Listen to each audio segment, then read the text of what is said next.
See, all right. 1, 2, 3, boom. All right, we are here with the first ever IWAR IWA merchandise show. And there we go. So the soon-to-be heel John Moxley, I think. I think well, we'll get to this. As Aaron is here, and I'm here, Matt, and hey. So you guys know us. We're just doing a little show. I thought it'd be fun to like just talk about some of the merch. Like when you guys probably see the show, the workshop, you might notice that Mike Cook has an amazing collection of figures, memorabilia, autographs. He's got everything. So I thought he'll be a great like resource. But Alex has been through a whole bunch of shows. Yeah, stories. Our good buddy Jeff as well, I think, has quite the collection. Yeah, and Scott. I mean, so it's just all of us have stories, and it's fun to share and kind of talk about our experiences. So I just wanted to share this. Sometimes you get merch by accident. So this here was no accident. This was when I won the IWA championship back in 2014. Beautiful. The reason it's bigger is I said to him, I said, I went to the guy's website, Clemmer Belts, and I looked it up. And I don't even know if he's in business anymore, but it's just in a deal, like whatever's in there. And I said, it's even got like a little plaque on the bottom, it looks like, of that one. Yeah, it says IWA champion. I had him established 85 because I walked around Gen Con with this. That's how stupid I am. And I took it to me to both times I went to Gen Con, we stopped in Willowick and got pictures like standing by the Willowick sign. Nice. Yeah. I was gonna bring my belt to California, but I was worried about getting stopped at the border and then being like taking my belt. So yeah. Somebody put a post, like a meme, and it said like there should be a rule: if you bring a belt to an event, you have to defend it. That'd be cool. But sometimes you get stuff like I got this the other day. Now, Hossaf Adam Cash won the US belt last year. And what I've done sometimes, like I won the elite belt last year with, I think, Atari. And I already have a belt for him for Atari. So I said, can I bank this belt and then use it as a prize? And I kind of give it to the BRL champion. And I left it to Mike. As Mike wanted it, he could have it for Wrestling Demon Alcohol, or I'll just put it to use someplace else, like probably in the NWL, because those guys really have less chance to win a belt than the rest of us, because they're so new. Unless you're Father Conrad or my two dads. I will say this. I was pulling for Father Conrad to set the record for most points in NWL. He was pretty damn close. 15 points short, but he's in the argument for greatest wrestler in NWL history because not only was he the third ranked all time, he's the top ranked tag team. He had to beat your guys to do it, and he really he won the world tag like crazy. Yeah, how many records got set between 2020 or 2021? Like Samoa and Death Grip had the tag team record. They were quickly usurped by my two dads, and then we had that huge year by HNR as well. So we had No Limits Nick Dane. He's holding it down at the top right now. So how long is that going to last? Right, and I'll say this: with my two dads, if they had stuck with one partner for 6-man, they would have set that record too, because they had like 8 or 9 tag 6-man runs, maybe more. I forgot the exact count. But I was doing the math, and if they had the same partner, they would have had that record too. So really, like, amazing. So this is the the IWA plaque for the US belt, which is bigger than the normal plaque. It's big. So. Oh, is that what you get for the US belt usually? Is a plaque? You can get a plaque, and I thought I was going to take the matches, and I don't think I did. I ever got back to them. I'm guessing they were like, this guy hasn't decided, and this with the elite belt banking it. It's just a nice way to like have a prize at the disposal. But with this belt, what happened was I said to them, I saw there was options on the belts. Could I get a bigger belt if I wanted to, if I paid for it? And they were like, sure. So that was the second to biggest size. And I thought, well, I'm probably never going to win this again, so I may as well spend the money. Yes. And I haven't been wrong yet. It's almost been 10 years since I won that. It only took me from 87 to 14. So you're due. I know. I need another gift belt from Johnny B. So yeah, we're gonna do the show. It's a bit different. I'm gonna actually try to make up a little like logo tomorrow, and then I'll post a show sometime tomorrow. I have PT in the morning. I was stretching my leg. I'm actually wearing my Frosty knee brace. Yeah. I'm expecting a run in from Scott any moment to hit you in the knee with the chair. Yeah. So you had Moxley there, right? I do, yeah. That's my only figure. I'm not much of a collector, but it's kind of interesting because most of the stuff I kind of started gathering when I got back into wrestling. I got out of wrestling probably around 2004.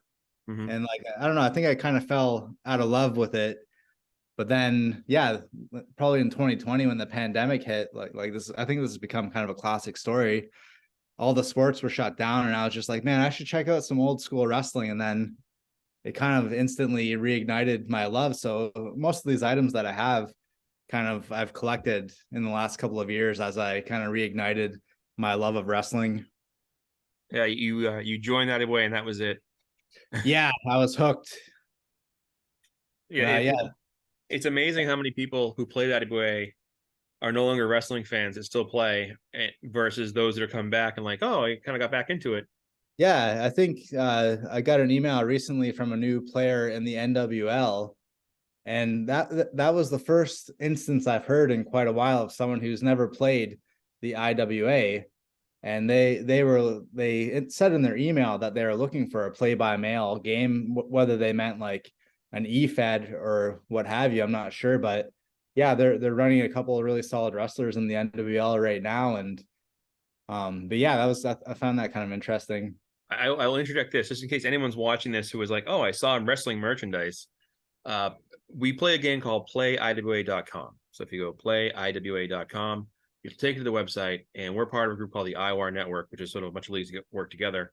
It's a game's been around since 1985. It's kind of like Dungeons and Dragons meets pro wrestling with statistics and numbers.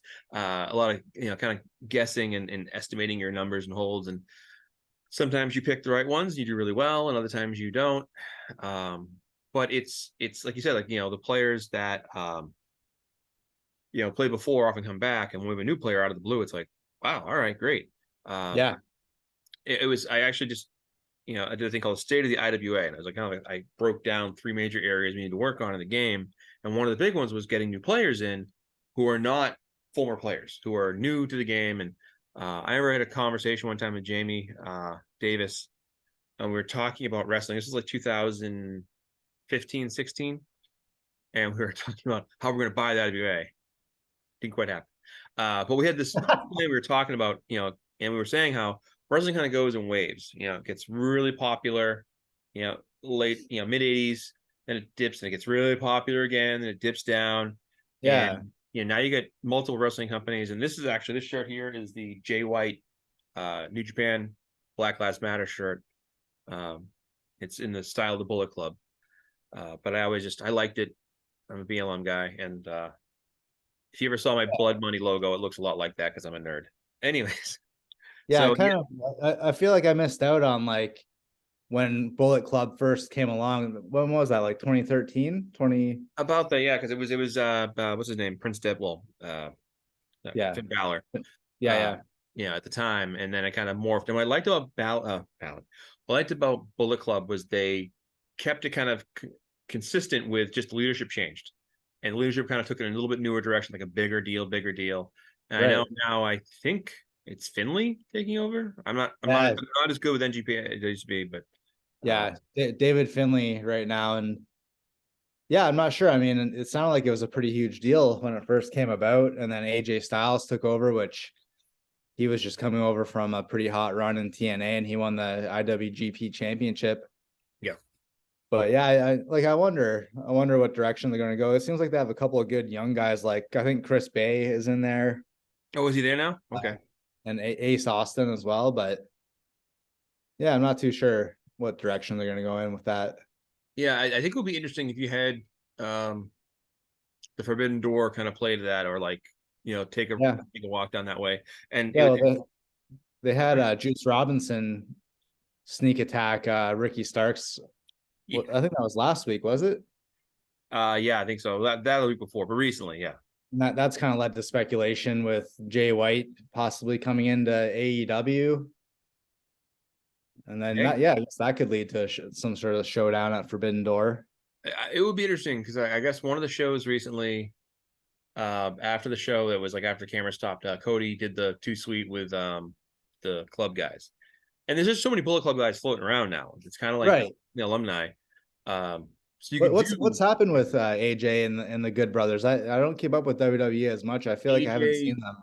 broke his ankle about I think 2 months ago, Oh, so he's out of action for a while, maybe that makes longer sense. than that. The club just kind of earned a paycheck for now. But Gotcha.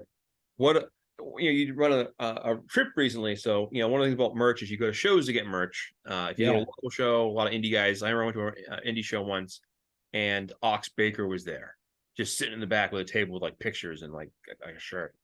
And at the time I was like probably 20 something. I was like, it's Ox Baker. And you don't think about it, but like I went to another show and it was like Sandman and his wife just sitting at a table with a bunch of merch, and like that's what they do. Like the Totally. older guys just try to make money off their names. I saw Sandman. Sandman was there. Rhino. Right. It was after ECW, before kind of their next runs. Right. Uh, Right. but when you went to the shows, it was now. What was your trip exactly? Because Yeah. So I was like, I'm kind of tucked away here in northern British Columbia, and I just had to like get out of my like little town for a little bit. So I saw a hockey game in California, and then I saw that the AEW shows were happening. So I just like I had to go for it. I signed up for Dynamite originally, which was at the Cow Palace in San Francisco. I was going down there. I was taking the transit everywhere. And when I first arrived at this area where the Cow Palace is, I was pretty sketched out. I must admit, it was kind of like in the okay, ghetto. I'm not sure. I from what I understand, the Cow Palace is like a pretty infamous wrestling venue. yeah. So, but yeah, maybe that Dilapidated area. area or bad part of town. Yeah, it seemed like it was a bad part of town. I was just like, a small town Canadian boy taking the bus in. I get off the bus, like all the shop storefronts are like, metal bars on them and stuff, and there's like some sketchy guys hanging out. So I'm like, all right. Then like the Cow Palace is a pretty old venue. But yeah, you get standing in line with wrestling fans, and you're instantly like it's a community, right? Yeah. I met these two people. They're from Canada as well, so we kind of connected. And that Dynamite show at the Cow Palace didn't exactly blow my socks off, but I think like I had a flight delay in there, so I got in pretty late. And I think I was just like, not in the best mood for that show. And I hadn't bought tickets for Rampage yet, so I was kind of sitting there thinking, I was like, you know what, I'm gonna go to Rampage, give it another try. And Rampage just blew my mind. They upgraded my seats, so I was right down on the floor, right next to the stage. Like I could feel the Did you get scissored? pyro. I didn't get scissored. I saw Keith Lee pretty close up. Nice. I'm not a big fan of his new gray hair and like his cloak thing, but that was pretty cool. He's a small guy, right? He's a beast. Always fun when you see certain guys in person. You're like, Yeah. I remember like from like Ricky Steamboat was tiny, and I was like, Terry Taylor was about my size, and I was thinking like I thought he was bigger. And he Yeah. taught me a trick actually. Terry Taylor taught me a trick. If you're doing pictures of fans, you lean on your toes and up yourself. And he said, do it before the photo. They won't know. Like, you're behind me, you look a little taller. Like Perfect. that was Terry Taylor came to Killer School once and he go like seminar, and that was like Oh, nice. the takeaways. That and was don't forget if you're in Japan, you got to work different part of the body. That was a big thing too. But so Rampage, what was Rampage main event? Do you remember? Geez, I'm trying to think Is now. that the one where Swerve Oh yeah. Dustin? Yeah, it was Swerve and Parker versus Dustin and Keith Lee. And it got off to a slow start, but I thought they picked it up towards the end, and it actually turned out to be a decent match. Parker doesn't really seem like he's too awful comfortable in the ring, which I guess they do that sometimes, try to pair up newer guys with more experienced guys to kind of like help them through it. And I kind of wonder what happened to that face tattoo guy as well. I mean, so I think something happened with him outside of the business. Like he's like, I think it's injury, but I think he was something else occurred. He's in the clink. I don't know about that. I just know he's unavailable. I mean, Yeah, it was when he first debuted. There was a discussion on another podcast earlier I was listening to talking about like the Kenny Omega Vikingo match and how they didn't really build it up. And I always feel like the people who build up are not the fans like us. We know who Vikingo was. We know who Kenny is. It's the casual fans. And the thing is, if you want to grow your business, you need to reach those fans. And a good example is Kate watched. I showed her this Bloodline like 1 hour, hour and a half, like YouTube like recap on YouTube. Yeah, from start to like right before the right after the semi split, and it was great because I think it was maybe before the semi-split, but it was like a recap, right?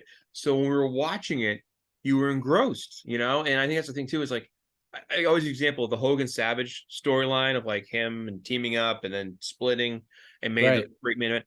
The best feuds and angles and storylines have like a beginning, middle, and end. Like an SNL skit, if it's great, it has a beginning, middle, and end. Right. They're the ones that don't just kind of fade away.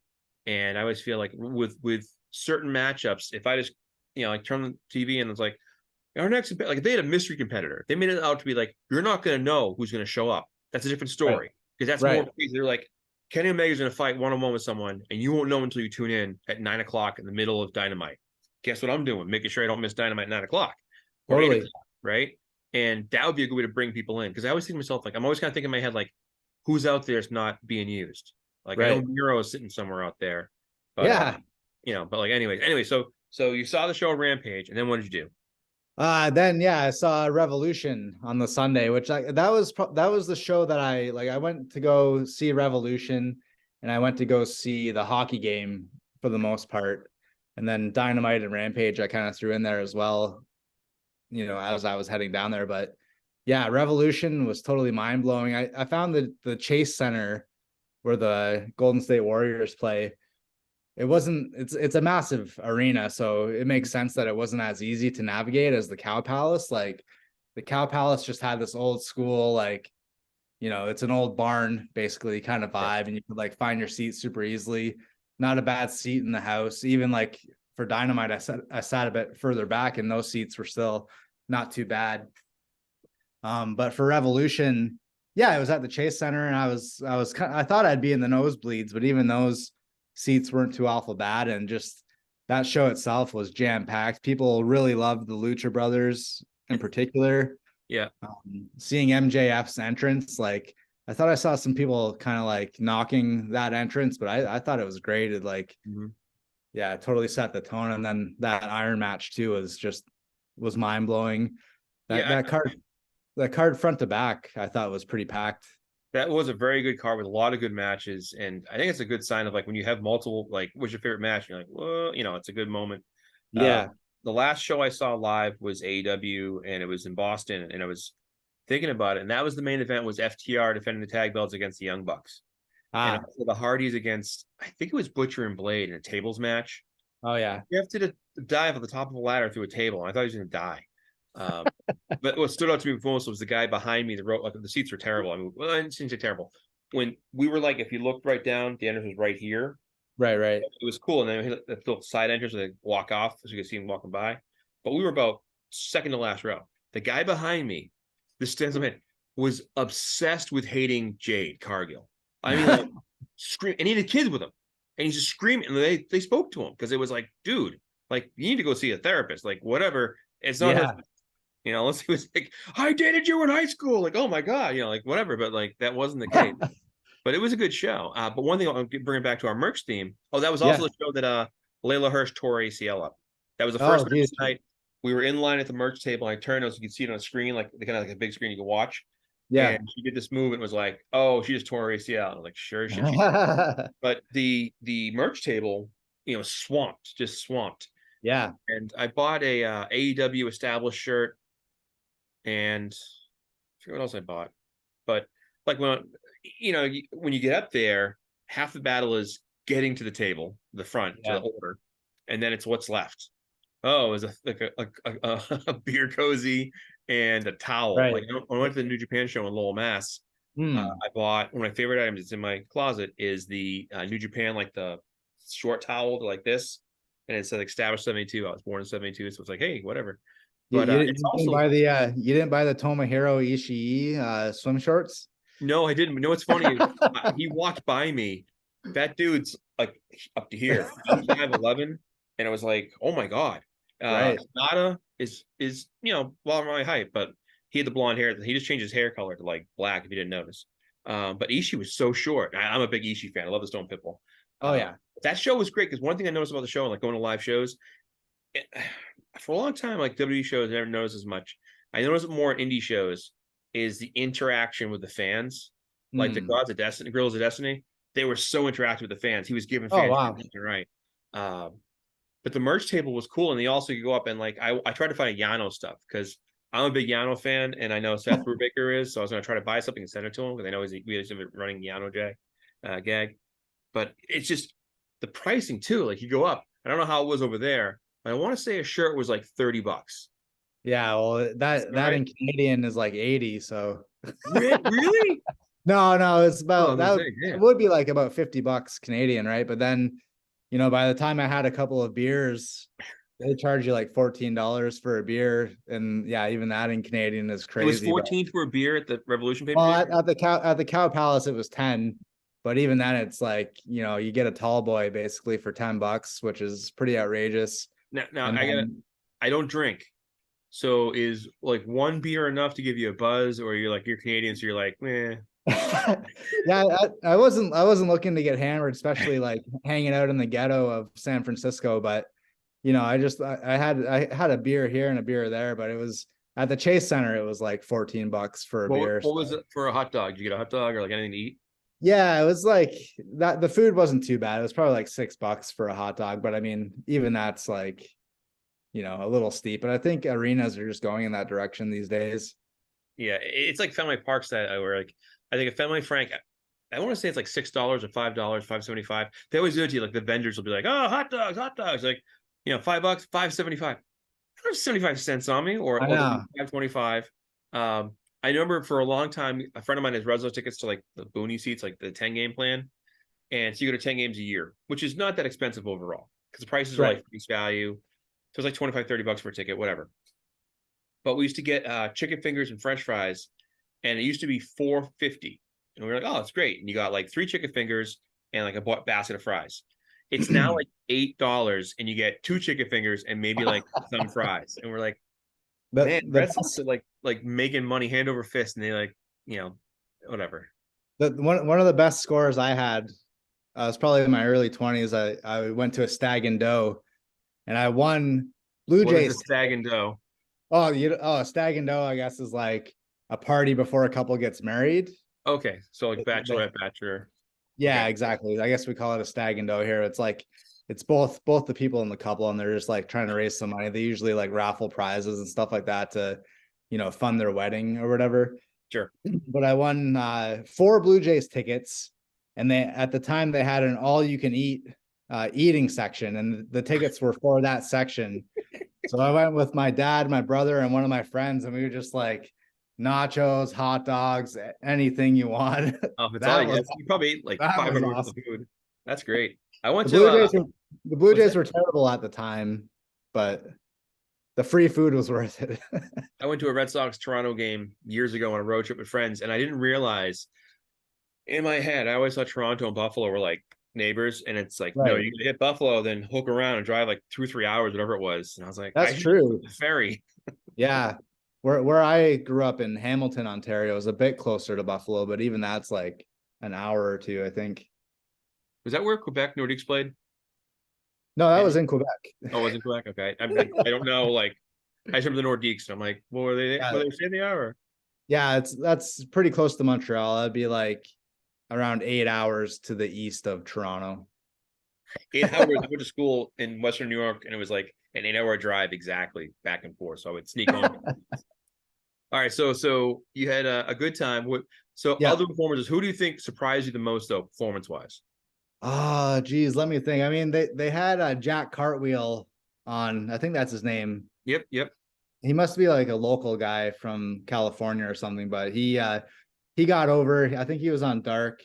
Uh, who surprised me? I don't know. I thought the Ricky Starks Jericho match like maybe exceeded what I was expecting. I think I've gotten used to like the Jericho feuds being like a bit of a black hole for talent. I'm not sure if he's actually elevated anyone quite like I thought he did a pretty good job with Ricky Starks. Yeah, I think he's at a point where he's kind of just doing that, and that's fine. That's a good role to be in. Yeah.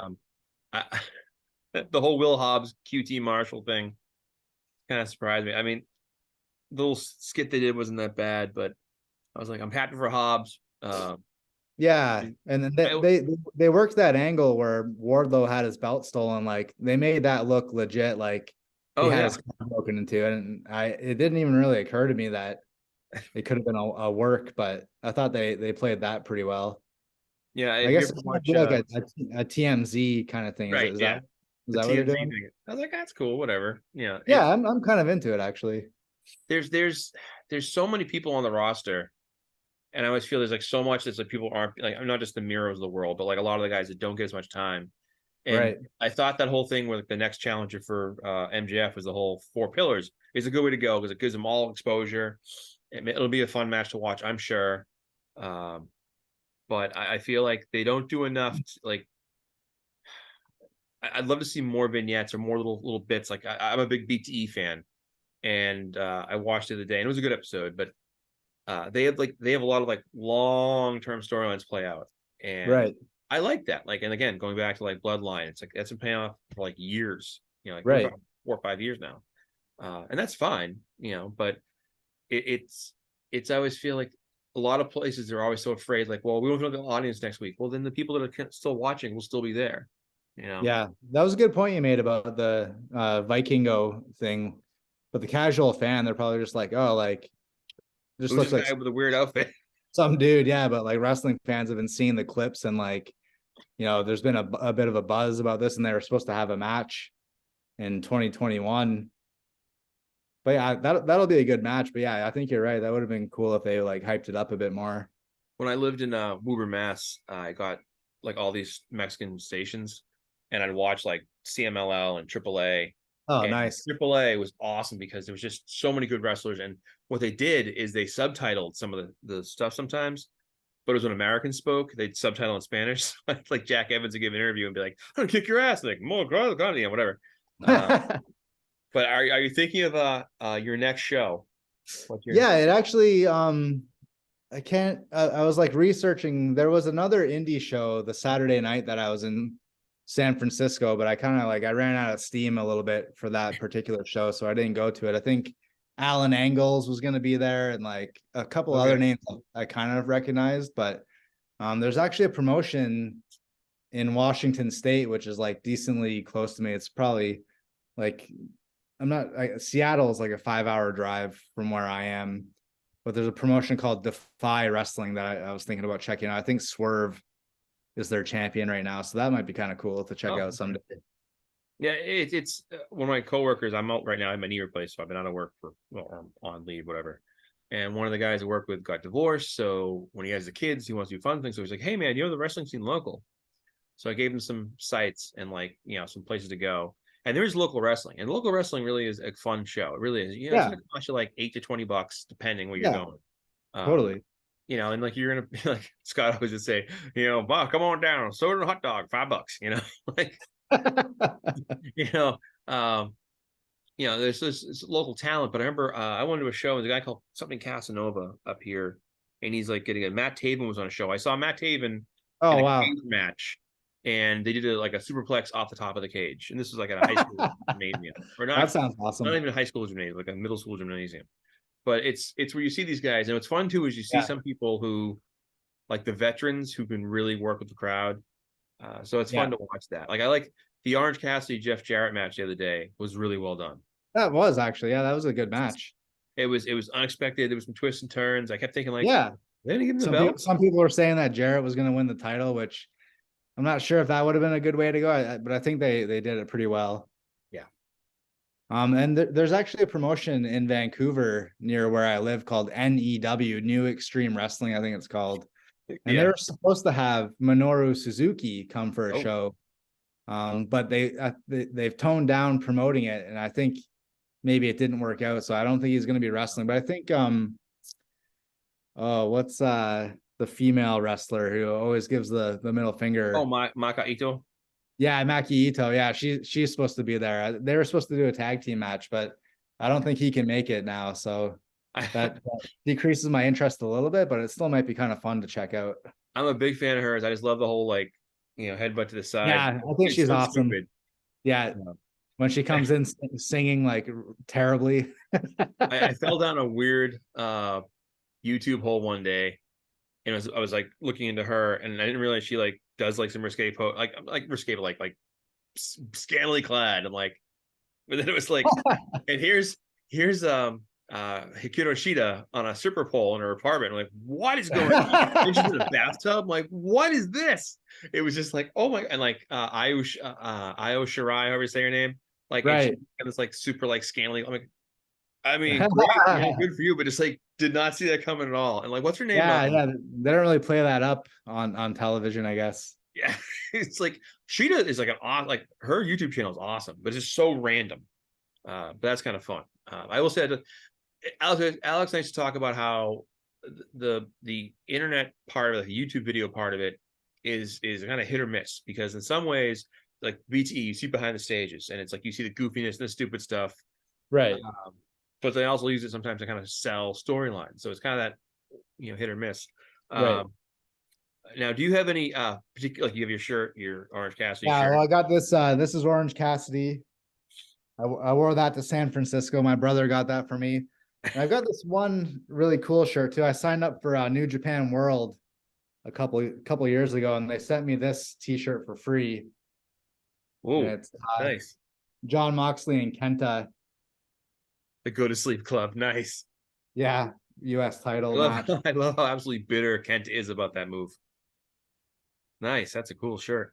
Yeah, it was. It cost me 999 yen to sign up for New Japan World, but that's like $10 Canadian. So Yeah, I think it's about that here, or I $9. was in.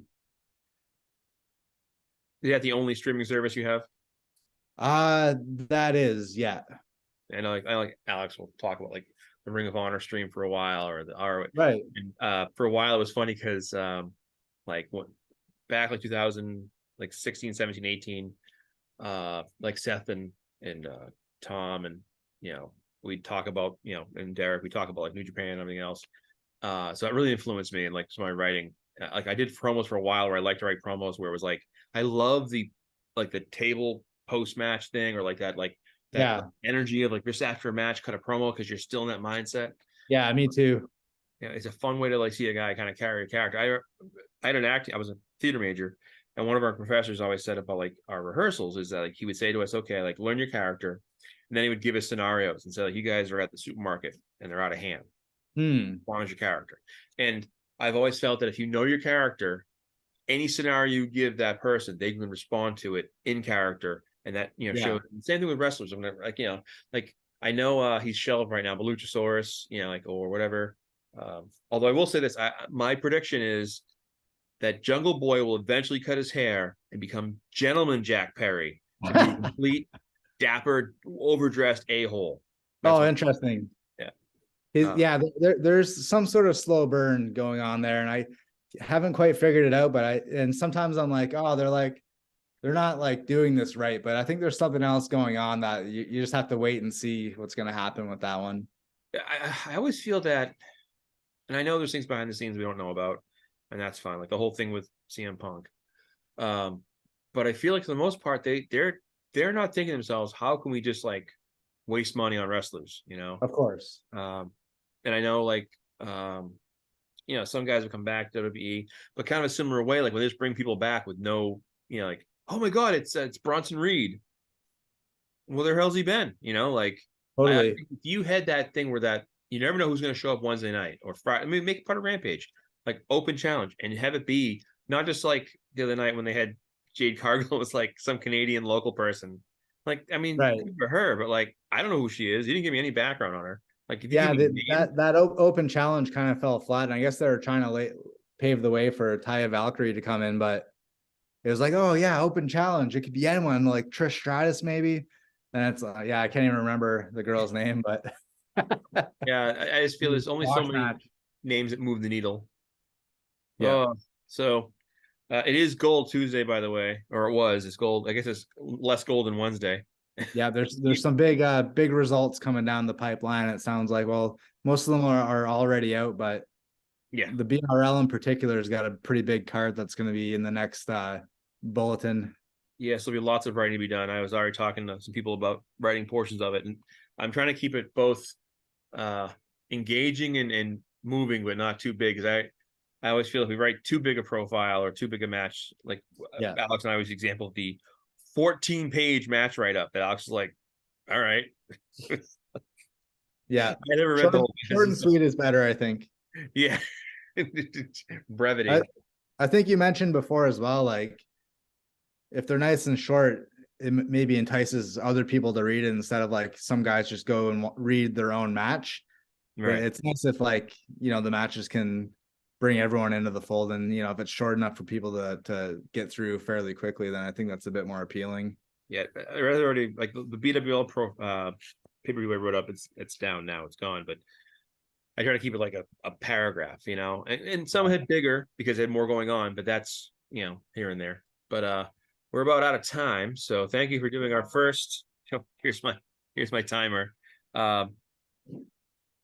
Oh, there it is. Yeah, let me stop the timer. So we will finish up. So thank you, Aaron, for doing the show. Yeah, thank you, I'll man. post this probably tomorrow, but we'll do more of these. I think it's a good way to just kind of talk about our trips to wrestling. Yeah, there's lots to talk about. Yeah, we're pretty big wrestling nerds, so. Yeah, I know that's us. Well, I think we out nerd other wrestling fans. We play a play-by-mail game, so thanks out of you. Yeah, we take it to another level. Yeah, we are the nerds in the wrestling community. All right, well, thank you, and have a good night in Canada out there. Thanks. Yeah, you too, buddy. Take care. You too, man.